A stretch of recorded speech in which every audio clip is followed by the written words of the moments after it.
അപ്പൊ ഞങ്ങളുടെ കുരിശടവില് പെരുന്നാളാണ്. അപ്പൊ തലേ ദിവസം വേസ്പര് ശൃംഗാരി മേളമൊക്കെ ഉണ്ട്. അപ്പൊ ഞങ്ങൾ അതൊക്കെ കാണാൻ ഞാൻ ചേച്ചി പിള്ളേരും കൂടി പള്ളിയിലോട്ട് വന്നേക്കിയത്. നാളെ 11 മണിയായിട്ടാകുമ്പോഴാണ് വള്ളംകളി മത്സരം. അപ്പോൾ അതിന് മുന്നൊരുക്കമായിട്ട് ആണ് ഇപ്പൊ ആ പോയ അടക്കാമരൊക്കെ കൊണ്ടുപോകുന്നത് അതിന് വേണ്ടിയിട്ടാണ്.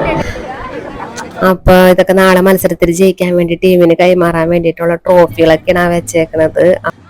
ഇത് നമ്മുടെ മൂത്തുകുന്നം അമ്പലമാണ്. അമ്പലത്തിന്റെ അവിടെയും പെരുന്നാളായിട്ടൊക്കെ ഒരുപാട് ലൈറ്റും കാര്യങ്ങളൊക്കെ ഇട്ടിട്ടുണ്ട്. ആ അമ്പലത്തിന്റെ തൊട്ട് മുന്നിലുള്ള ഈ പുഴ കടന്നിട്ട് ഇപ്പുറത്താണ് നമ്മളുടെ ഈ കുരിശുപള്ളി വരണത്. ഈ പുഴയിലാണ് നാളെ വള്ളംകളി നടക്കുന്നത്.